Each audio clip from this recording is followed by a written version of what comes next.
Welcome, everybody, to the Hounds podcast. This is your home for field trialing and deer dog hunting. It'll be stories and discussions on the world of dog hunting.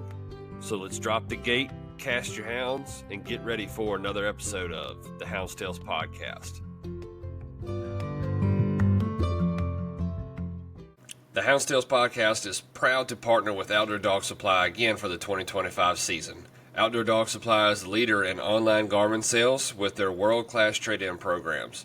These guys are not just a business, they're also houndsmen and women too.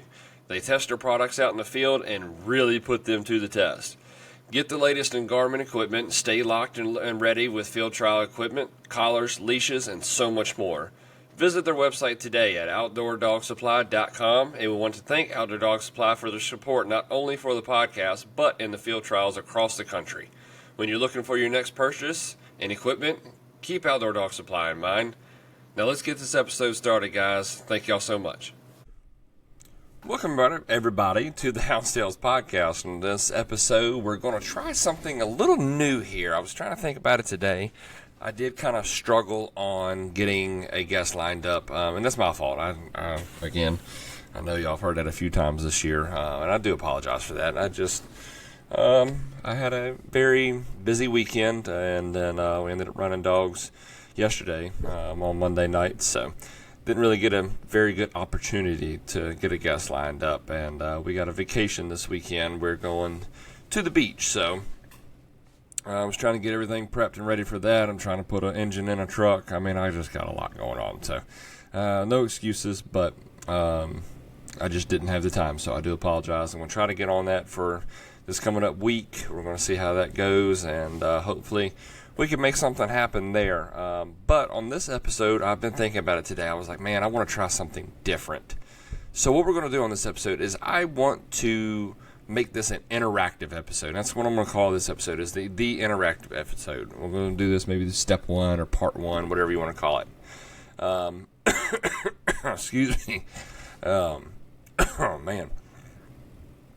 So what it's going to be is I'm going to talk about a few topics that I think should be addressed. I think they're going to be great talking points. And then I want you as the listeners to go either on our TikTok, and you can find my latest post on TikTok and comment on there, and I'll stitch it and communicate with back and forth and kind of make little videos to interact with everybody on there. Or you can go on our Facebook page and comment on the post on the Hounds podcast Facebook page, and make sure you go on that page and comment on the post for the episode.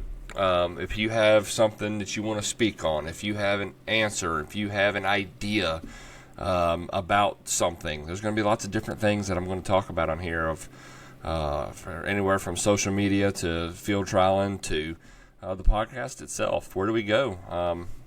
So be sure to go on those pages, like I said, either the TikTok page or on our Facebook page, and interact with this episode.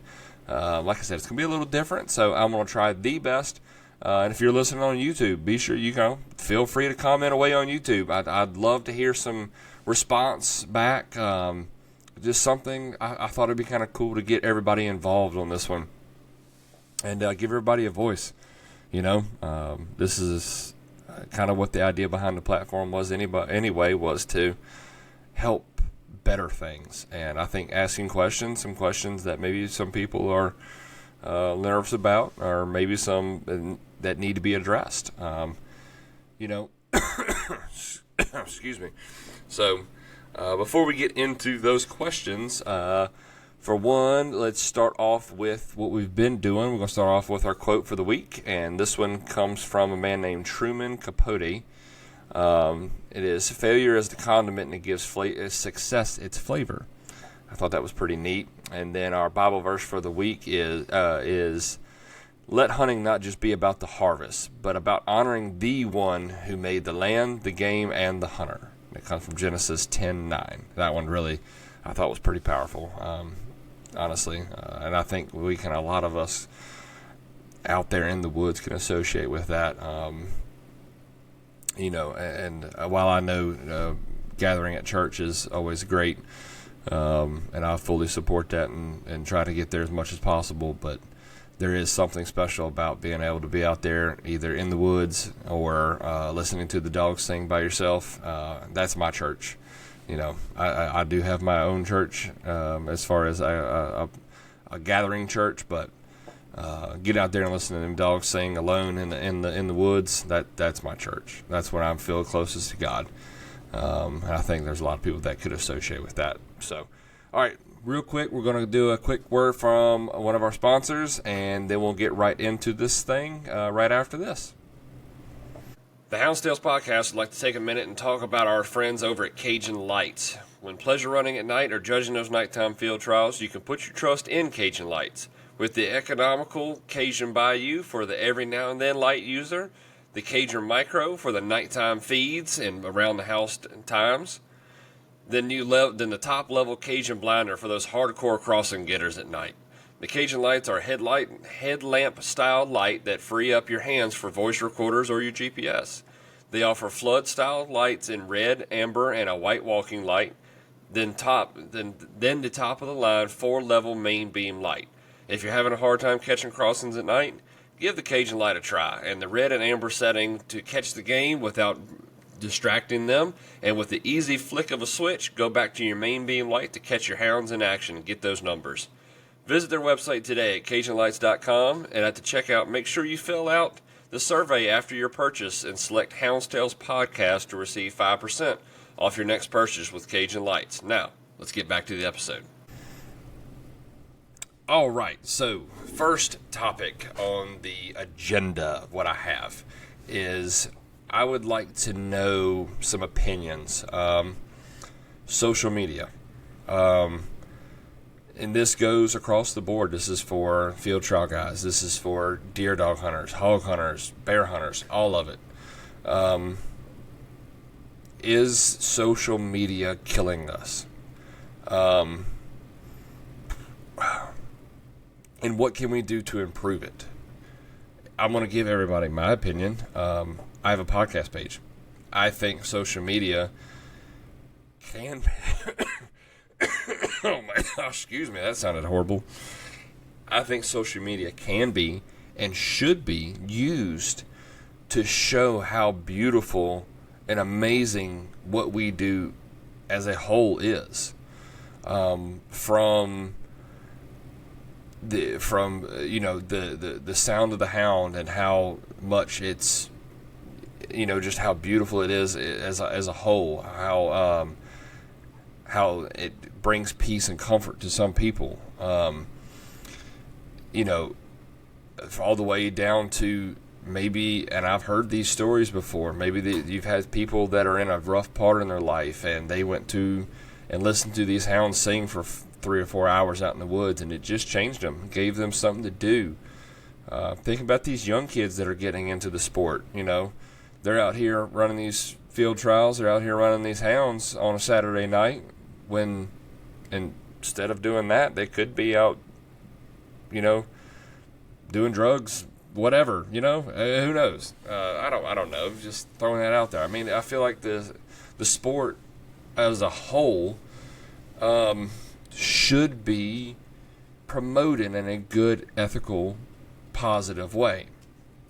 Now, on the flip side of that, obviously, there's a bunch of dummies out there that will post things that should not be posted. There is, whether it's legal or not, guys, you're talking,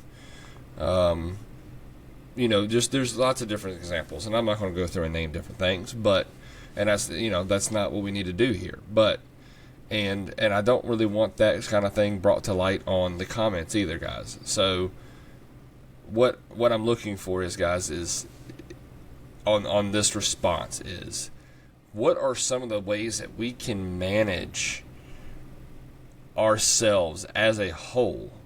I think that's the biggest question with social media is, what do we do to make sure it's used in the right way? I mean, I think, of course, it all starts on a personal level.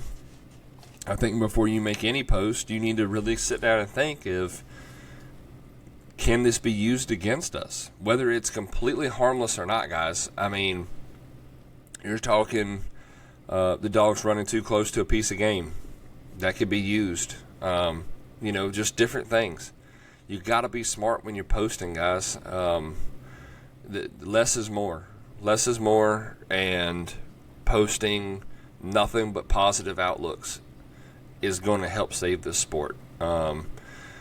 I think there are things like, and we've talked about it on here before, and we've had them on the show, the Le Bonheur hospital hunt. It raises six-figure numbers. There was a hunt just the other week for a girl that I forgot what exactly had happened to her, but they raised like $17,000 in a weekend. I mean, that's the kind of stuff we need to be sharing, guys. So I'd love to hear some feedback on that. Is social media going to be the death of this? Is it going to be what ruins us all? And I think it has the possibility to, because of negligence on people's ends. But I don't want to spend too much time on this one, but I felt like it was needed to be brought. That maybe some people hearing this or seeing some of the interaction on some of these pages will be like, man, you know what? Maybe that was dumb. Maybe that wasn't what we needed to do.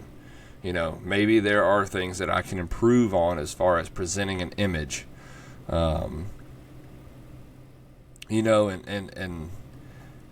talking on that too as well. It's like, I don't know, guys. Just be careful.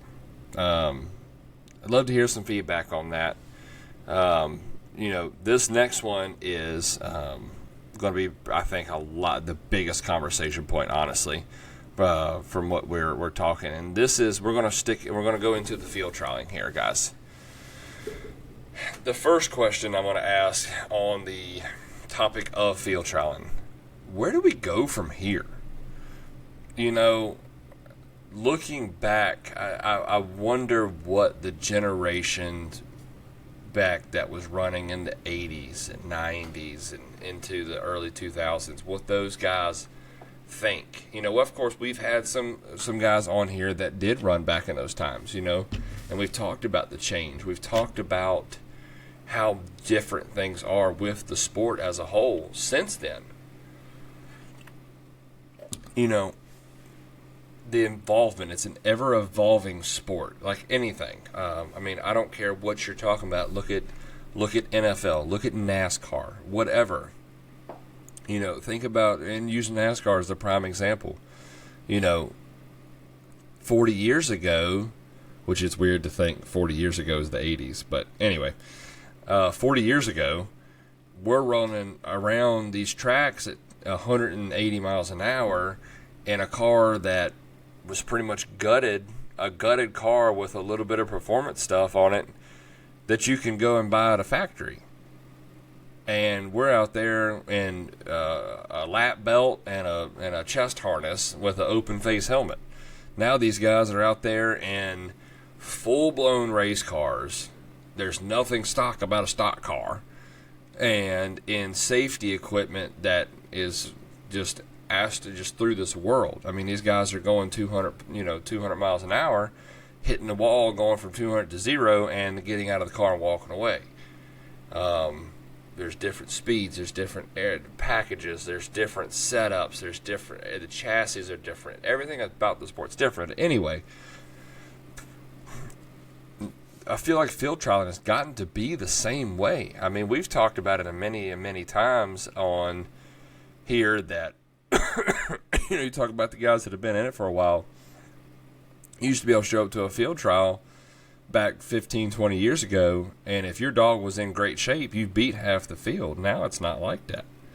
Now you got to show up, and you can't just have a dog that's in shape to stand a chance. Now you got to have a dog's that know how to run, know how to do it, know how to do everything, and can go out there and be confident and actually win these hunts. It's not just lucking up and getting into a placement.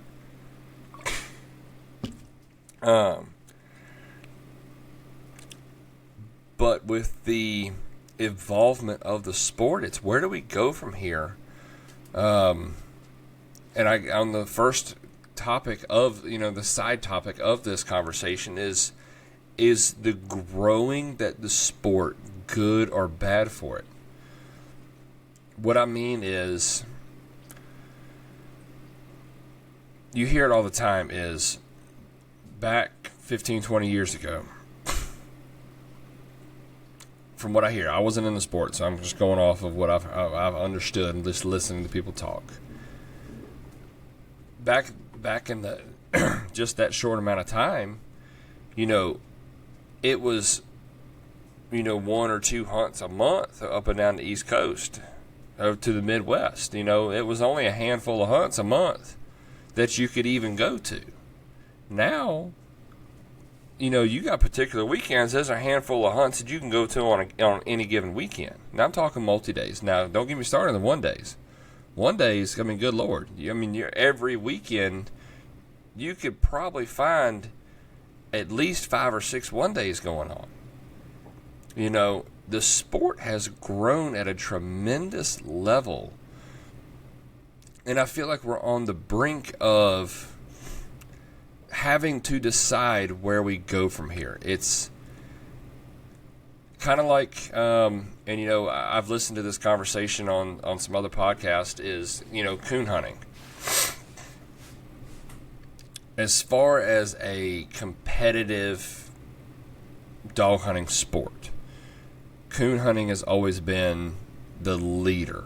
And what I mean by that is, they're the first ones to do buggy hunts. They're the first ones to do $1,000 entry hunts, $10,000 entry hunts, whatever. I don't know. I don't coon hunt. I don't know. But you're talking big time entries, big time payouts. They're the ones that started this and has been very successful. Are we following in those footsteps? I was talking to some people this weekend. I was talking to Peyton actually about it. It's like every time you turn around now, there is a buggy hunt going on. There is a big time money hunt. There is a $300 entry. There's a $600 entry hunt. There's a $350 entry. There's a $250 3-day. There's a $300 1 day. There's a $300 the days of $40 hunts, $30 hunts, they're no more. I don't know the last time that I've seen, other than some normal just puppy hunts or or just some maybe at pools or something like that. Different little odd end 1 days. But every time you turn around, it's $100 entries. It's $150 entries. It's 3-digit entry fees to go to these hunts. And it seems like that's where the coon hunting was 10 or 15 years ago. And now these guys are getting and running, almost every hunt is almost every single hunt that I see posted, it's like a $300 entry fee per dog. Are we going that direction? And if we are, is that the direction that we need to go? Don't get me wrong. There are enough hunts out there that you can pick and choose what you want to do. The sport's growing at a tremendous rate. Is it a good thing or is it a bad thing? I'm trying to decide how to word this. I think it's a great thing. I think that in order to continue to make this sport succeed, you have to adapt. You have to accept things that you don't want to accept. Do I wish that you could get away with $30 entry fees, $40 entry fees to a one-day hunt? $70, $65, $70, $80 entry fees to multi-day hunts. Do I wish that was possible? Of course. God, yes. But the writing's on the wall, guys. Excuse me, guys. When you have these one-day hunts, or you have these entry fee hunts that are lower entry fees and don't give away as much, because that's going to be the side effect of a lower entry hunt, is you're not going to be able to give away as much. And I know some of y'all listening are probably like, well, daggone, y'all had an $80 entry fee 2-day early this year. Look, and y'all gave away crapstone stuff. Yes, that is true, but you don't understand the perks that we had on that hunt. And then here's the problem, guys, is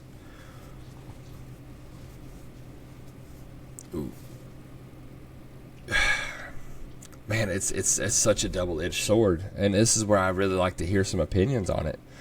And I hope this is not going to cause no issues or fights or nothing like that on Facebook or TikTok or whatever. That's not the goal behind all this, but excuse me.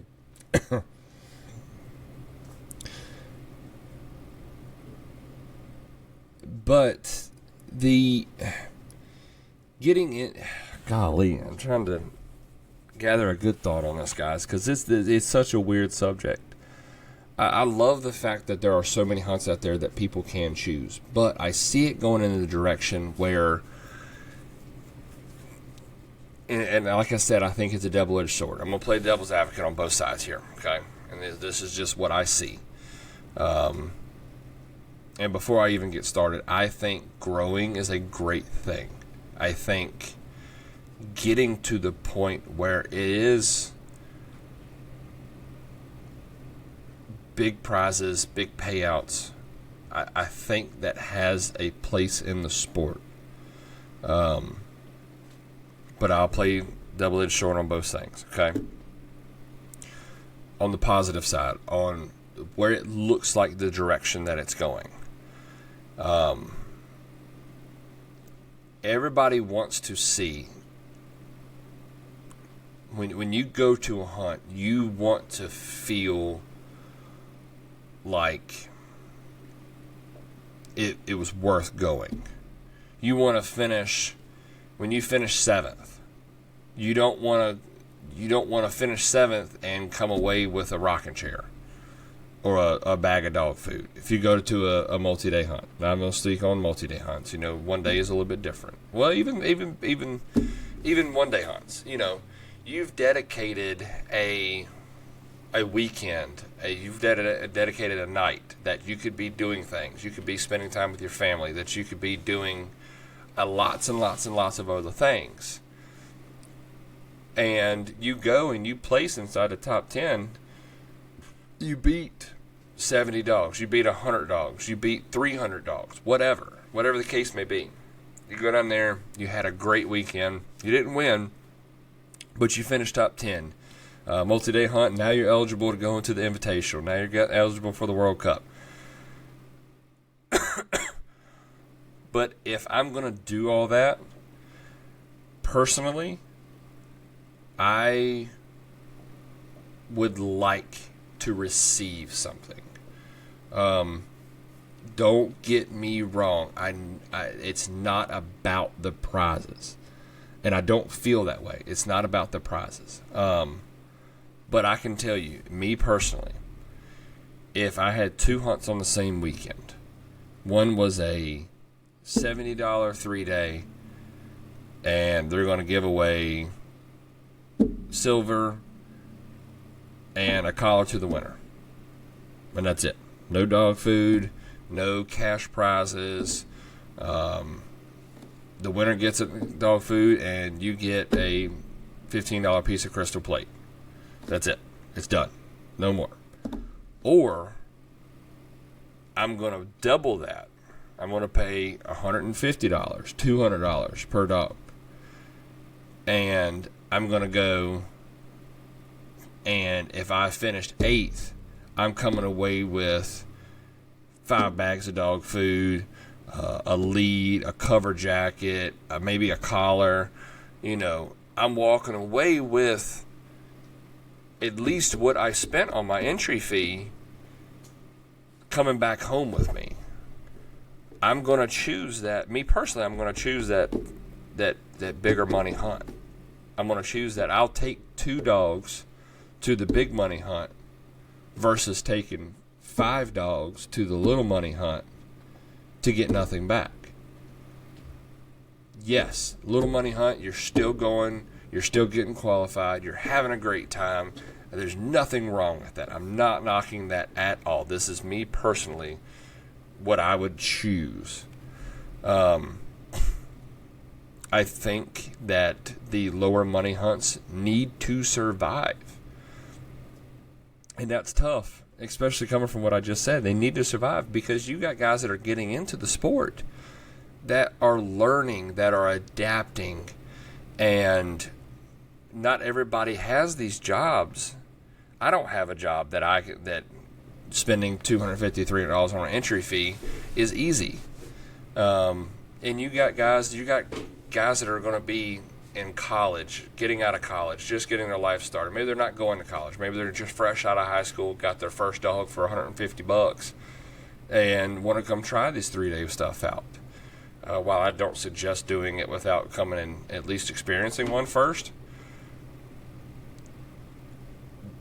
it's hard if we lose those lower entry fee hunts. Those guys are not going to, they'll be less likely to continue in the sport. So anyway, that's on my negative side, so I'll get to that. But when you go to these hunts and you're paying $150 to go to a 3-day hunt, you're usually coming away with something really nice. You're usually coming away with some stuff, whether it be down south and you're coming away with cash. You finish 3rd and you end up with $900 cash back in your pocket. Maybe some bags of dog food on top of it. Whatever. You come away with almost $1,000 worth of stuff. Then I think that's great. I think that's where it needs to be. I think that's an awesome experience, an awesome thing. But I do love the fact that there are still lower budget hunts out there, and I like they're not as many, and I think that's what I'm talking about is where are we going from here? It seems that there's less and less and less $80 entry 3 days, which I also know there's cost to cover, guys. And that's what us as houndsmen and hunters need to realize too. We don't need to be selfish about this thing. At the same time, we also need to understand that it costs a lot of money. And if you don't think so, budget out a 3-day. Budget it out. You don't have to try to put one on. I'm not asking nobody to put one on. But seriously, if you have the mindset that you should be able to go to an $80 hunt and you should have the chance to win, a brand new Alpha XL, 2 collars, 10, 15 bags of dog food, and then second place should win this, and this, and all the way down to 15th, 20th place. I want you to stop for a minute, think, and actually budget one out. Budget in hotel costs for your judges. Budget in prizes. Budget in pen fees. Budget in masters fees. Budget in nationals fees. Budget in, perks and gifts for your judges. Food for your judges. Gas for your judges. Budget in all that stuff. And then let me know how much money it takes to cover this. So what I'm getting at is, while the entry fees are going up, it's not necessarily that we want to, but it is that we have to. I don't foresee very many multi-day hunts being below $80 ever again. Unless Trump will help us all and actually do something for us as far as this economy goes. But anyway.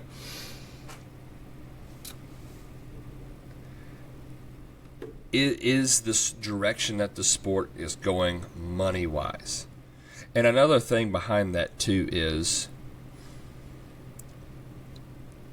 these hunts are always looking for sponsors. They're looking for partners. They're looking for people that will cut them deals on things. I got to give a big shout-out to Pride and Value Pack and Showtime and all those guys.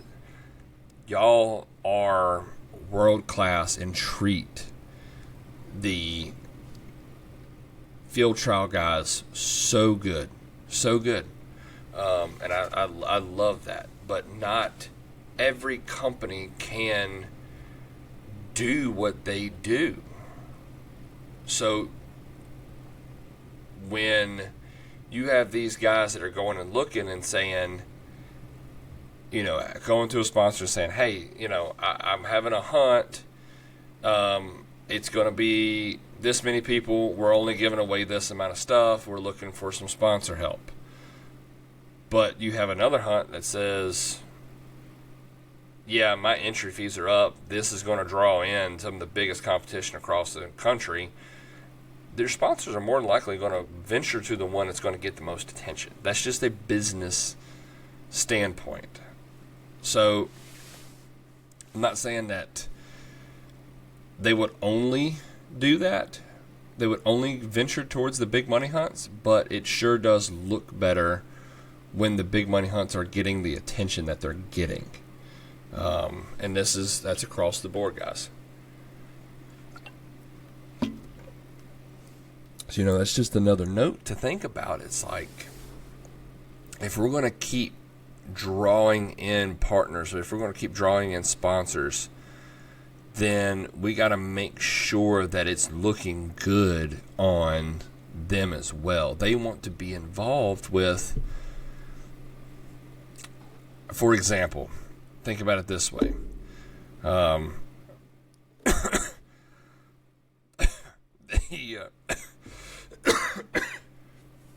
The Winston, back in the day, okay? NASCAR. I'm going to reference NASCAR. I'm a NASCAR guy, okay? Shut up, leave me alone. The Winston, it was the Winston Million. It wasn't the Winston 50,000. If it was something that small, it would not get the attention. It was the Winston Million. That's what draws in the sponsors, is the good looks, the high dollar stakes. Now, on the flip side, okay? On the flip side, are we going to put ourselves in a pocket? And what I mean by that is, are we going to create a sport where only the well-off survive? Are we going to kill the little man? Are we going to kill the guy that shows up to a field trial with a wooden dog box and one dog? Are we going to knock that completely out, going in that direction? Kai, quit.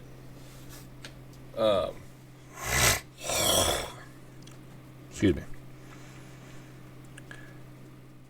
Are we going to put ourselves back against the wall? Are we going to have a good 5-10 year stretch here where the guys that are in it are going to survive? They're going to have fun. They're going to go after these big budget hunts. They're going to, do different things. They're going to go all over the country. They're going to spend all the money. While the guy that wants to get in is looking from the outside in and like, man, I don't have that. I don't have the ability to do that. Yes, it is a dog-eat-dog world, and that's no pun intended. But I worry going in that direction. Is it going to be too difficult to get into the sport? Is it going to be a look of a guy that says, man, I want to get into this, and he goes on whatever and finds hunts, and every hunt is $100 per dog, $150 per dog, $600 per dog? Is he going to look at that and say, you know what, this ain't for me? I'm not even going to give it a shot.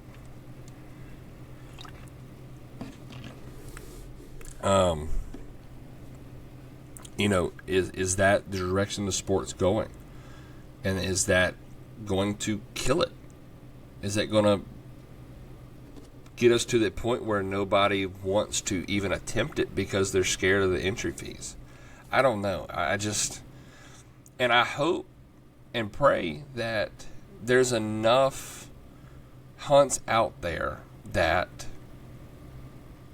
they will continue to have both. They'll continue to have the budget-friendly hunts where you're going out there and first place gets a collar and that's it. Everybody else gets a bag of dog food and some trophies and that's about it. I hope that we continue to have the $650 95 Fox Run buggy and truck hunts. That's awesome. That's so badass. Excuse my language, but that's awesome. It's just so. I feel like we're in a healthy place right now because of the variety, but it's where are we going? Where do you see the sport going? So I'd like to hear some opinions on all that. I know there's a lot to digest. It's a lot of, I don't know if there's really even a question in there anywhere, but it's more just statements. But I'd love to hear some opinions on that. Okay, so let's get a word from another one of our sponsors real quick, and then we'll talk about the next part. We're going to take a quick second and pause this episode and talk about our partners over at Elite Nutrition. Our hounds, they're athletes, guys. They give us their all each and every time that they're casted. Elite Nutrition offers an all-natural products to give your dogs the natural benefits they deserve. From the Canine Remove and all-natural wormer to the Electro Boost paste for an electrolyte replenishment, body fluid balance, and blood flow improvement. They also have products like Active Dog Powder for recovery and joint muscle support, Essential Dog Powder for daily vitamins and minerals, probiotics, prebiotics, and enzymes, and then the Canine Lactate Powder for nursing dogs to help with milk supply. There are tons of other products for y'all to check out at CajunLights.com. Then click on the Elite Nutrition section to explore. When you go check out, only at CajunLights.com, use the code HTElite10 to receive 10% off your Elite Nutrition products. Again, that's HTELITE, the number 10, to receive 10% off Elite Nutrition products only via CajunLights.com. I've been using their products over the past couple months, and I could not be happier with the results. See for yourself today, and we want to thank Elite Nutrition for taking a step forward into this field trial sport. Now, let's get back to the episode, guys.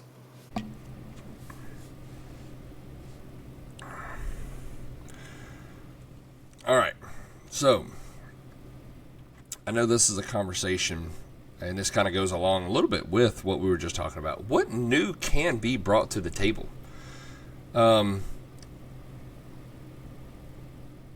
Every time you turn around now, it's a buggy hunt going on somewhere. What new can be brought? Like, what do we do from here that says, oh, that's something I got to go to. That's different. That's cool.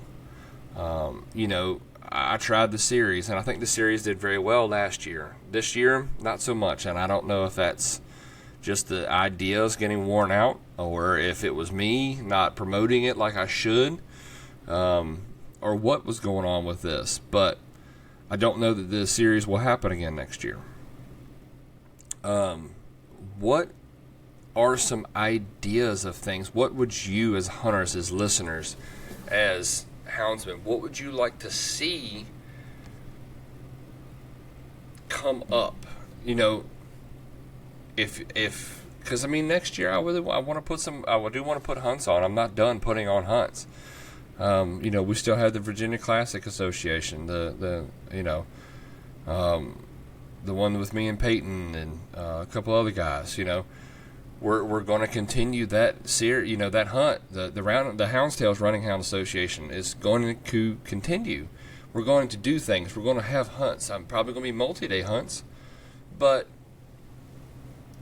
what would you like to see happen at these hunts? Would you like to see more low budget come run for $60 a dog and don't get nothing back but making a CH at the end of the weekend?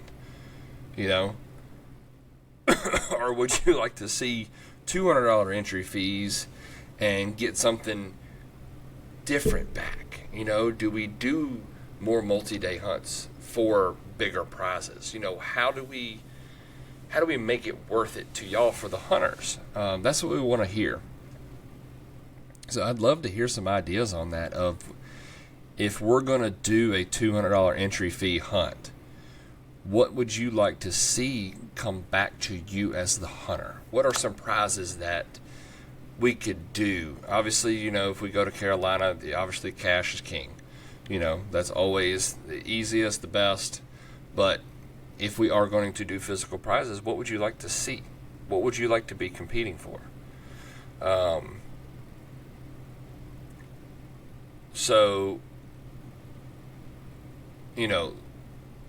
That's one of the more questions I'd love to hear some feedback on. And the last one is, what can we do to improve the sport as a whole? If you're in it and you're looking at the sport and you're like, man, I'd love to see this change. I think this change would do better for the sport. I think this change would make more people want to get in. I think this change would want to make me stay. What are some things that in your head are like, what can we do to improve? And I want to roll that into this next section of judging. Okay? I know that is a topic that is on here a lot. I mean, we talk about it a lot.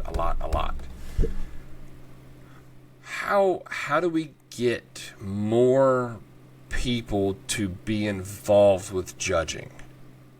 What is the holdup on, if you're listening and you're like, and for a fact that you don't judge a lot. Maybe you judge one hunt a year, or don't judge at all. I would love to hear some feedback on this. And if that's not something that you're comfortable with posting publicly, I'd love to private message me. Shoot me a text. I don't care. I love to talk about this stuff. I like to hear what's keeping people back. And I feel like here recently I've seen a good spike of different judges, younger judges, that are finally waking up and realizing that we got to do something. But I want to hear what more can be done to make people judge more often. Should that be more classes? I know they had they had the one class down there at Sailhorns a couple months ago. Looked like it went very well. I'd love to see some more of those.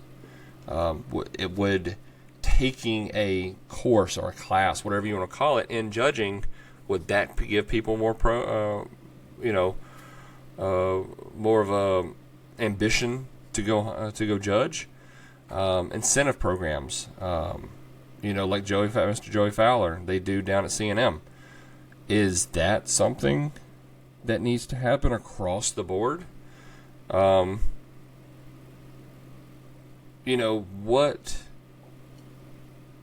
What needs to happen to get people involved with judging? I'm not going to go dive off the deep end on this. Y'all know my opinion on this. We need more judges. We need more people judging. What do we do to get that? What's some ideas out there, guys, that y'all have that can make that happen? So we're going to do one last break before the end of this episode and get into the podcast itself. So, all right, one last break.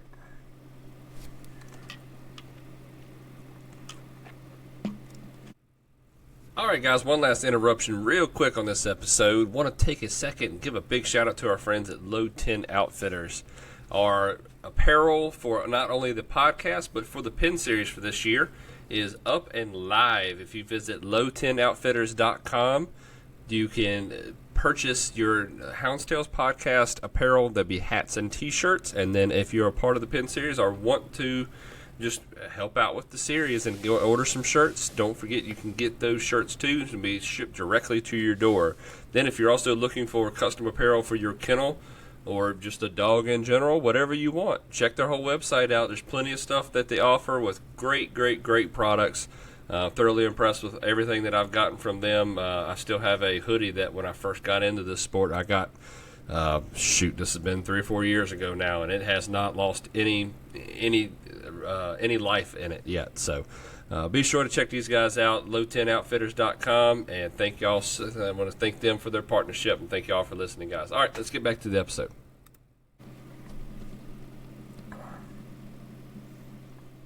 All right, last but not least, before we get into a quick and simple spotlight, the podcast. Where would you as listeners like to see this go from here? I have a lot of ideas on where I would like things to go. Obviously, I'm going to try to get the TikTok more involved. I want to do more on TikTok. I think that's a great platform to use as far as promoting. But as listeners, guys, where do you want to see? I have some different ideas. I want to do a series on different running hound stocks, like Julys and Triggs, that kind of thing. Then, talk about some of the popular strains like the liquor bred dogs. I'd love to be able to get those, get those topics talked about. And this goes along with a couple things. But if you have any suggestions on people to talk about with those running hound stocks or the strains like the liquor bred dogs, who is the man with all this? I have ideas, but I would like to hear some opinions on some people to get on here. That's going to be a hot topic to talk about, guys. So please send those to me.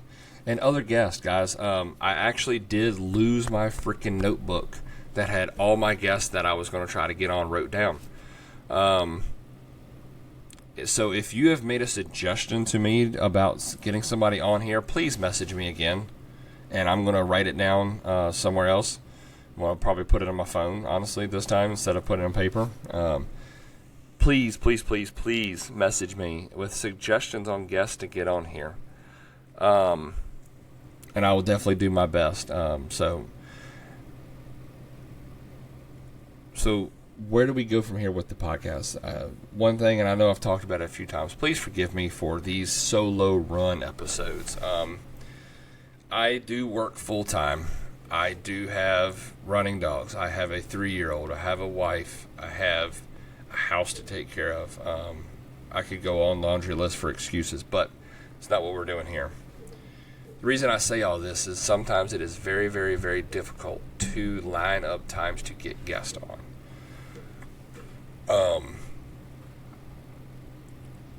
So please forgive me on the delay on getting guests on. I haven't been as successful in making those happen this year. But where else would you like to see this podcast go? I do have ideas, but I want to hear from y'all. I want to hear what you would like to see as far as what we're doing. I'd love some suggestions. If you're going to listen to it, what do you want to hear? Feel free to message me, comment, repost. I don't care. Whatever. I want to hear y'all's opinion. So that is going to do it for this. Let's get into the spotlight presented by Cajun Lights real quick, and we'll do this real quick. It's now time for the Spotlight, presented by Cajun Lights. This is where each week we will recognize winners and other accomplishments across the field trial world. Now let's shine a light on these guys and these dogs, and let's get to this week's winners. All right, first one we're going to start off with is the Canadian Western Derby. I didn't see too awful much of this information, so I don't know who the Class E and Best Mouth and all that stuff is, but the winner of the Derby was a dog named Monar. I'm assuming that's how you say it, Monar, Monnair Cowboy. And that dog's out of Trewick's Cowboy and Ginger Bishop from Raymond Malix. So congratulations to y'all on y'all's win up there. And then Bay Bush had a 2-day derby as well down there. And I did see a couple of the things on here. Looks like the... Let's start with the classiest Hound. And that dog is going to be RRK's Lily. That dog's out of Crisco's Pick and Hightower's Flow from Rolling Royal Kennels down here in Rustburg. Congratulations, Mr. Logan. Then the combination winner and the high dog on day 2 ended up finishing third GTP is a dog named Lane Farm Cold Sweat. Dog's out of Champion Maple Road Pilot J and Lane Farm Dreamer from Lane Farm Kennels. And the winner and also best mouth of the hunt was a dog named Murphy's.com B. Dogs out of Champion Huffman's Connie's Johnny Cash and Murphy's Wi-Fi B from Red Bud Kennels. Congratulations to everybody and everybody that placed this weekend. So that is going to do it, guys. Please, this is something different. I was just thinking about it today. I hope y'all enjoyed this. Please go interact. I'm going to try to get my social media's a little bit more active here. I've been a little slack on those, so y'all feel free to go interact with this episode, guys. That's what it's all about. So, all right, guys, thank y'all so much for listening. We're going to try to have a guest on next week. And like always, guys, happy hunting.